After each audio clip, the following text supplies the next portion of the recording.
இன்றைக்கு உலக அரசியலில் பதற்றமான ஒரு நிலைமை காணப்படுகிறது. அமெரிக்காவின் அதிபரான டொனால்ட் ட்ரம்ப் கிரீன்லாந்து அமெரிக்காவின் ஒரு பகுதியாக இருக்க வேண்டும் என்று வெளிப்படையாக கூறியுள்ளார். இதனால் கிரீன்லாந்து, டென்மார்க், நேட்டோ நாடுகள் மற்றும் உலக அமைதியே ஒரு கேள்விக்குறியாக மாறியுள்ளது. இந்த வீடியோவில் என்ன பார்க்க போறோன்னா, ட்ரம்ப்புக்கு எதற்காக இந்த கிரீன்லாந்து வேண்டும், ஐரோப்பிய நாடுகள் ட்ரம்பின் இந்த பேச்சுக்கும் செயலுக்கும் என்ன பதிலடி கொடுக்க போறாங்க, கடைசியா மிக முக்கியமா இந்த கிரீன்லாந்து மற்றும் அமெரிக்க பிரச்சனைக்காகவும் உலக அமைதிக்காகவும் ஜெபிக்கவும் சில முக்கியமான ஜெப குறிப்புகளையும் பார்ப்போம். வாங்க வீடியோக்குள்ள போலாம். முதல்ல ட்ரம்ப்புக்கு எதற்காக அந்த கிரீன்லாந்து வேண்டும்? கிரீன்லாந்து உலகின் மிகப்பெரிய தீவாகும், ஆனால் மக்கள் தொகை மிக குறைவு.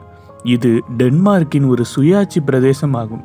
அதாவது டென்மார்க் அரசின் மேற்பார்வையில் இருந்தாலும் கிரீன்லாண்டை ஆட்சி செய்வது கிரீன்லாந்து மக்களே ஆகும். இதற்கு செல்ஃப் ரூல் என்று பெயர். புவியியல் ரீதியாக இது வட அமெரிக்காவுக்கு அருகில் உள்ளது. இங்கு பனிப்படலங்கள் மற்றும் பனிமலைகள் நிறைந்துள்ளன. மேலும் இப்பகுதியில் கனிம வளங்களும் அதிகமாக காணப்படுகிறது. ட்ரம்ப் இதில் ஆர்வம் காட்டுவதற்கு 3 முக்கிய காரணங்கள் சொல்லப்படுகிறது. முதல் காரணம் கிரீன்லாண்டின் புவியியல் அரசியல் முக்கியத்துவம், ஜியோ பொலிட்டிக்கல் ஸ்ட்ராட்டஜி.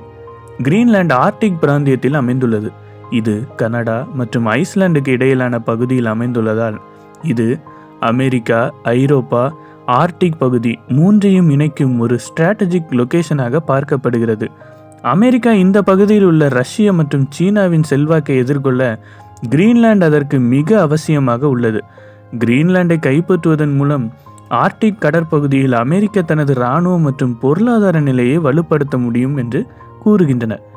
இரண்டாவது, கிரீன்லாண்டில் கிடைக்கும் அரிய கனிம வளங்கள். கிரீன்லாண்டில் அரிய கனிம வளங்கள் நிறைய கிடைக்கின்றன. கிரீன்லாண்டின் சில பகுதிகளில் யுரேனியம் கூட கிடைக்கின்றது. யுரேனியம் என்பது அணுசக்தி தயாரிப்புக்கு பயன்படும் ஒரு கனிமம். கிரீன்லாண்டை கைப்பற்றுவதன் மூலம் இந்த இயற்கை வளங்களை அமெரிக்கா தன்னுடைய வளர்ச்சிக்கு பயன்படுத்த முடியும் என்பது குறிப்பிடத்தக்கது.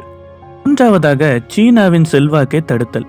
சீனா கிரீன்லாண்டில் 3 பெரிய விமான நிலைய திட்டங்களில் முதலீடு செய்ய ஆர்வம் காட்டியது. இதை அமெரிக்கா ஒரு பாதுகாப்பு அச்சுறுத்தலாக கருதியது. கிரீன்லாண்டை கையகப்படுத்துவதன் மூலம் சீனா போன்ற நாடுகளின் செயல்பாடுகளை கட்டுப்படுத்த முடியும் என்று ட்ரம்ப் நம்புகிறார். நான் சொன்ன இந்த காரணங்கள் தவிர பிற அரசியல் காரணங்கள் கூட இதற்கு பின்னால் இருக்கிறது என்பதை மறந்து விடாதீர்கள்.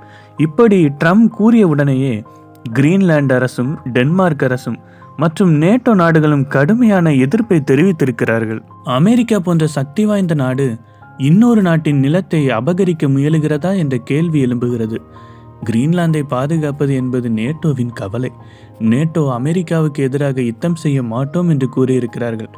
ஆனால் கிளியர் ஸ்டாண்ட் ஒன்று எடுத்திருக்கிறார்கள். அதாவது எந்த ஒரு பெரிய சக்தியாலும் இன்னொரு நாட்டின் நிலத்தை அபகரிக்க முடியாது, கூடாது என்பது. கடைசியாக முக்கியமான விஷயம், கிரீன்லாந்து மற்றும் உலக அமைதிக்காக ஜெபிப்பதற்கான சில ஜெப குறிப்புகள். முதல் ஜெப குறிப்பு, கிரீன்லாந்து மக்களின் நிலமும் உரிமையும் காக்கப்பட வேண்டும். நியாயத்தை விரும்புகிற தேவன் பலவீனரை காப்பாற்றுவார் என்பதை நாம் அறிந்திருக்கிறோம். இதற்காக ஜெபியுங்கள். இரண்டாவது, சக்தி வாய்ந்த நாடுகள் மனம் திரும்ப வேண்டும். பேராசை, அதிகார தாகம் அனைத்திலிருந்தும் தலைவர்கள் மனம் திரும்ப வேண்டும் என்று ஜெபியுங்கள். மூன்றாவது, டென்மார்க் மற்றும் நேட்டோவுக்கு தேவன் ஞானத்தை தர வேண்டும். அவர்கள் வன்முறை இல்லாமல் அமைதியுடனும் உறுதியுடனும் நிலைத்திருக்க தேவன் உதவ வேண்டும். நான்காவதாக, உலகத்தில் புதிய யுத்தங்கள் எதுவும் வராமல் தடுக்க ஜெபியுங்கள்.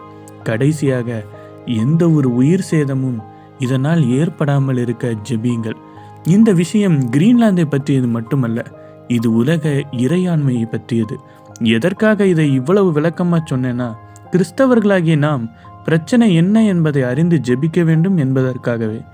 எனவே தொடர்ந்து இதற்காக ஜெபியுங்கள். இன்னொரு வீடியோவில் உங்களை சந்திக்கிறேன். God bless you.